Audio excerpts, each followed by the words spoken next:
I'm not sure if I shared this before, but if I did, pardon the repeat. But for several years, when I was first ordained, there was a group of folks that would get together every Mother's Day. And on Mother's Day, it started out with a group of women and in preparation for gather at Mother McCauley High School on the south side of Chicago. And because my first assignment was out there, I knew a lot. And so on one particular Mother's Day a couple years ago, I was down at Old St. Pat's, and I was driving at about 6:30 in the morning down the Dan Ryan to go to Mother McCauley High School out at 99th and Central Park.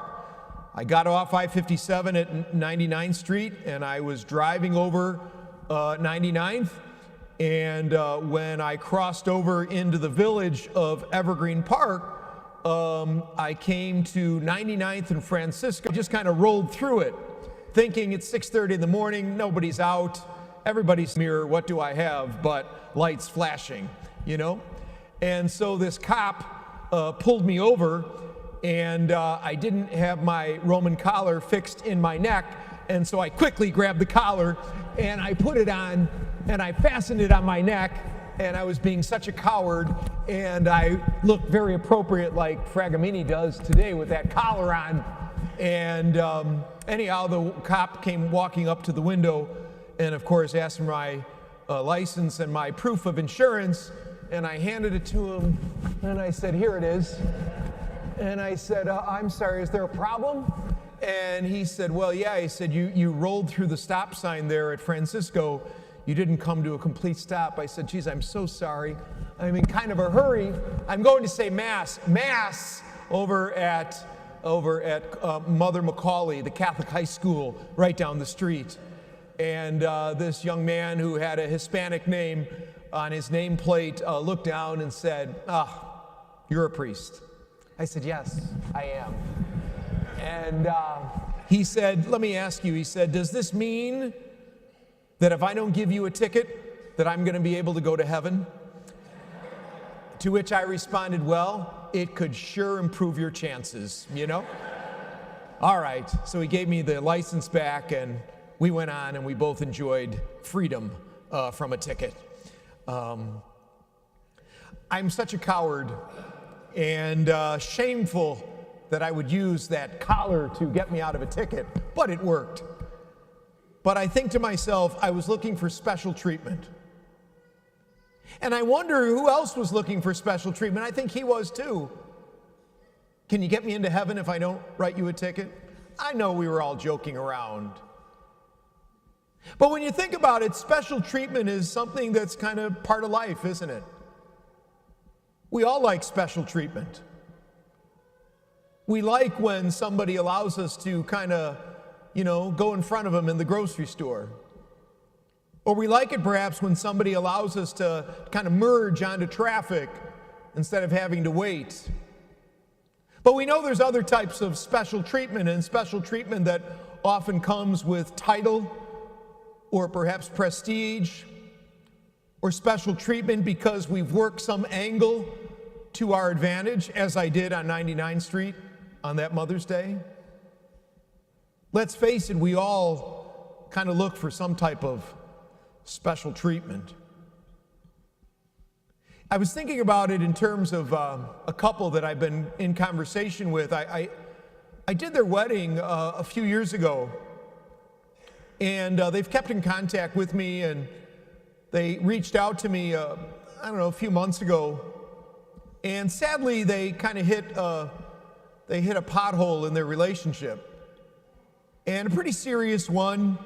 He travels a lot, and when he was home, she of course discovered on his phone that he was going to more inappropriate websites.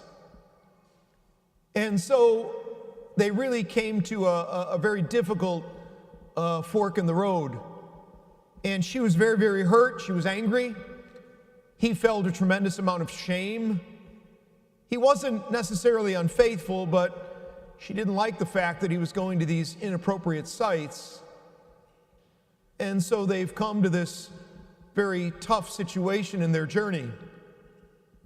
And on one hand, he was, again, filled with shame, but yet he wanted it to be over. He wanted it to just be kind of erased.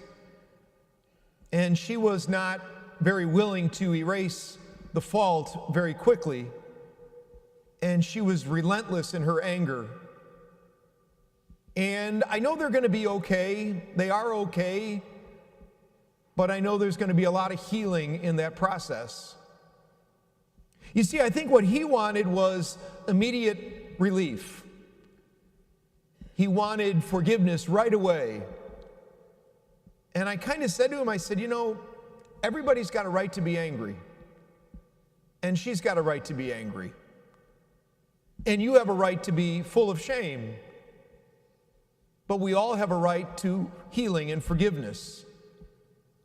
But I said to him, it's a process.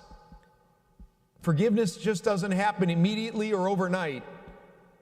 It's a process, and it takes time for all of us. And think about James and John, the brothers. They wanted something immediate. They wanted special treatment. Hey, what do you think once we come into your glory? How about it? I sit at one hand and my brother sits at the other. To which Jesus said, it doesn't really work that way. There's a process. And in our language, in our faith language, we call it the Paschal Mystery. It's the process, it's the journey. And it's the journey from Good Friday to Easter Sunday. It's the journey from death to new life. We don't like talking about death or suffering. We'd rather just kind of immediately get right to Easter Sunday and enjoy the fun and frolic of Easter. Well, we all know it doesn't work that way. Our lives are a combination. They're a constant journey of Good Friday and Easter Sunday, and we float back and forth all the time. So we have to embrace the fact that it doesn't just come so easily, that we need to be mindful that as others suffer, so I suffer. And we share in that, and Christ shares in that with us. I was thinking about it again, and I used the word already, but the other day I was in the Jewel Osco picking something up, and I was looking at all the cough medicines and the headache medicines. And if you look at all that over-the-counter medication that they sell, what's the first thing that everybody boasts about in their advertising? But it's immediate relief. Immediate relief. I don't know about any of you, but I've never had immediate relief when I'm hacking and sneezing. Let's face it, it takes time. But wouldn't it all be nice if we had immediate relief? Well, it doesn't happen that way. It takes time. And I go back to James and John. I go back to my own situation. Wouldn't it be nice to have special treatment? It seems to me that the special treatment is not the favor that is done for me, but as those who share this mission of discipleship, our special treatment is what we give to somebody else. Our special treatment is not something that should be extraordinary, but our special treatment, as the Lord Jesus said to his friends, is how do we serve? How do we serve mercy? How do we serve forgiveness? How do we serve generosity? How do we serve and give special treatment to those for whom society forgets about? How do we give special treatment to those who are mistreated and to those who are the victims of injustice in this world? You see, this special treatment is not something that's a favor, but it's something that should be natural as part of our lives as disciples. So, while we all enjoy special treatment, remember,